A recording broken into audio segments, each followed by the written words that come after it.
Now अब आप अगले प्रश्न को देखिए।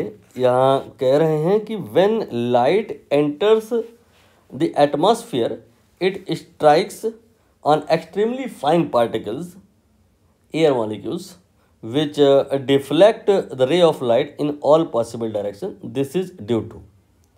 यहाँ पे 4 ऑप्शन हैं। बताना है कि एयर के पार्टिकल से लाइट का टकरा जाना और फिर चारों दिशाओं में उसको फैल जाना, स्प्रेड हो जाना, ये कौन से फिनोमिना की वजह से हो रहा है। These are the options.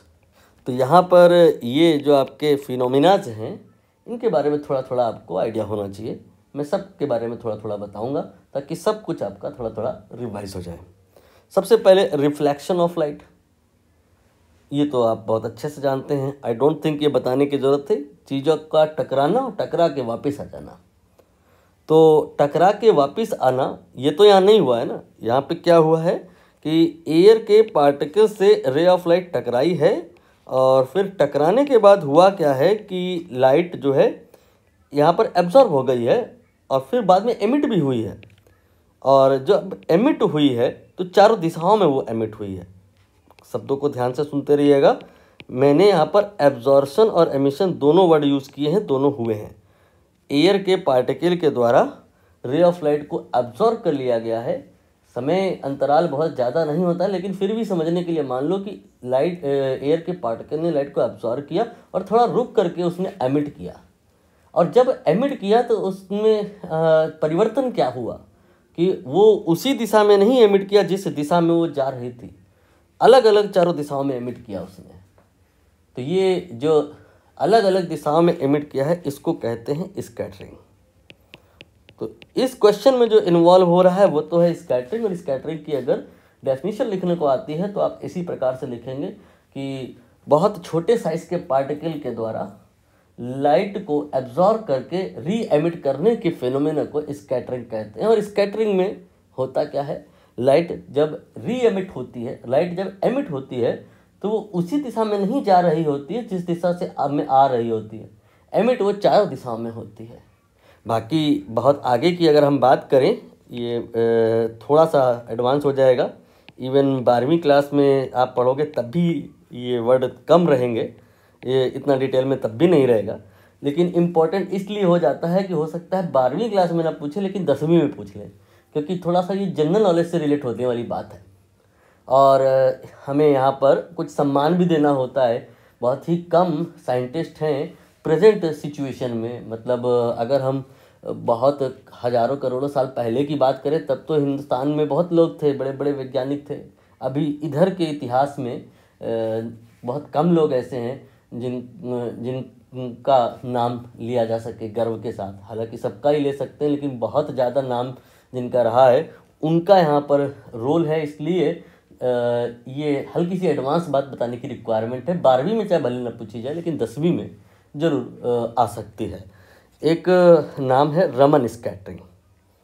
Raman ये वैज्ञानिक का नाम है, साइंटिस्ट हैं ये। और इनके नाम पर स्कैटरिंग के 2 टाइप होते हैं, में से का एक टाइप है। नाम क्या है ये, रमन स्कैटरिंग। दोनों लिख देते हैं, नहीं आप कंफ्यूज रहेंगे। एक होता है रे ली स्कैटरिंग और एक होता है रमन स्कैटरिंग। ठीक है। अब स्कैटरिंग की डेफिनेशन जो मैंने बताई वो कुछ गलत नहीं थी, वो सही थी। जब लाइट एब्जॉर्ब हुई और फिर थोड़ी देर में एमिट हुई, तो जब एमिट हुई तो चारों दिशाओं में एमिट हुई, ये स्कैटरिंग हो गई। अब जब चारों दिशाओं में एमिट हुई तो उसी फ्रीक्वेंसी की लाइट एमिट हुई अगर, तो फिर कहेंगे रेली स्कैटरिंग। और अगर फ्रीक्वेंसी बदल गई, कुछ दूसरी फ्रीक्वेंसीज भी एमिट हुई, that will be Raman scattering.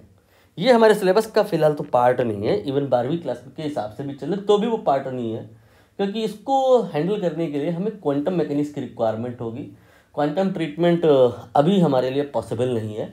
इसलिए स्कैटरिंग एंड रे ली स्कैटरिंग ये एक प्रकार के सिनोनिम जैसे वर्ड होंगे, दोनों का मतलब एक ही है। जो अगर कोई बोले स्कैटरिंग तो अंडरस्टूड है, वो रेली स्कैटरिंग की बात कर रहा है, रमन स्कैटरिंग की बात नहीं कर रहा है। क्योंकि रमन स्कैटरिंग में जो सर ने बताया वो बहुत बड़े लेवल की बात बताई, जो हमारे लिए अभी समझ पाना असंभव सा है। तो क्वांटम ट्रीटमेंट ये सब बियॉन्ड द सिलेबस है, बट ये नाम आपको याद अगर रह जाएगा तो उनको सम्मान मिलेगा, इसलिए मैंने बताया। अब यहाँ पर इस क्वेश्चन में रिफ्लेक्शन तो बताने की ज़रूरत थी नहीं, टकरा के यहाँ पे लाइट तो ऐसा तो कह नहीं रहे हैं कि वापस आ गई है। यहाँ पे कह रहे हैं कि ऑल पॉसिबल डायरेक्शन में लाइट एमिट हुई है, तो वो स्कैटरिंग हो गया। आंसर तो इस क्वेश्चन का आ ही गया है। लेकिन जो बचे खुचे ऑप्शन हैं जैसे एटमॉस्फेरिक रिफ्रैक्शन और डिस्पर्सन, इस पर भी तो बात कर ले थोड़ी थोड़ी, ये भी तो रिवाइज हो जाए। डिस्पर्सन यू नो क्या होता है? डिस्पर्सन होता है, जब बात हो रही है डिस्पर्सन की तो सबसे पहले जो याद आता है वो है प्रिज्म। ठीक, ये हो गया प्रिज्म। और इसमें एक वाइट लाइट अगर आप इंसिडेंट कराओ तो स्क्रीन पे हमें इसके जितने भी कलर हैं वो अलग अलग दिखाई देते हैं, ये है डिस्पर्सन। तो डिस्पर्सन की डेफिनीशन अगर कहें कुछ हल्का फुल्का बुकिश लैंग्वेज में आके अगर बात करें तो ये कि स्प्लिटिंग, स्कैटरिंग नहीं, स्प्लिटिंग, अलग अलग हो जाना, splitting of colours of the light known as dispersion. मतलब जो एक अगर लाइट आ रही है और उसमें बहुत सारे कलर हैं और सब वो मिक्स हो रखे हैं, ये वाइट लाइट जो होती है, ये जो सनलाइट होती है नियरली वाइट होती है, इसमें विबग्योर 7 कलर होते हैं, सब मिक्स होते हैं, अलग अलग तो नहीं होते हैं। लेकिन अगर इनको प्रिज्म से गुजार दो तो आउटपुट पर जो स्क्रीन होती है उसमें सारे अलग अलग दिखाई देते हैं। This is scattering, sorry this is dispersion. तो डिस्पर्सन भी क्लियर हो गया। रिफ्लेक्शन ये भी क्लियर हुआ, लाइट का किसी चीज़ से टकराना और टकरा के वापस हो जाना। जैसे ये लाइट आपकी आ रही थी और ये लाइट का अगर एक हिस्सा ऐसा हो कि एयर के मॉलिक्यूल से टकराए और टकराने के बाद रिटर्न हो जाए, और एक हिस्सा क्या हो, ऑल पॉसिबल डायरेक्शन में फाइल करके आगे एमिट हो जाए, तो जो ऑल पॉसिबल डायरेक्शन में एमिट हुआ है वो स्कैटरिंग हो गया, और जो पार्ट रिटर्न हुआ है वो रिफ्लेक्शन हो गया। डिस्पर्सन, जो अगर वाइट लाइट यहाँ पे जा रही है प्रिज्म से गुजरी और हर एक कलर उसके अलग अलग हो गए, वो डिस्पर्सन हो गया। अभी एक बात और रह गई, एटमॉस्फेरिक रिफ्रैक्शन। इसमें 2 टर्म यूज हुए, एक रिफ्रैक्शन और एक एटमॉस्फेयर। तो रिफ्रैक्शन पता होना चाहिए पहले। रिफ्रैक्शन क्या होता है कि जैसे मान लो कि एक ग्लास की स्लैब है, क्या है ये, ग्लास की स्लैब, ठीक है, और आपने क्या किया कि लाइट इसके ऊपर इंसिडेंट कराई।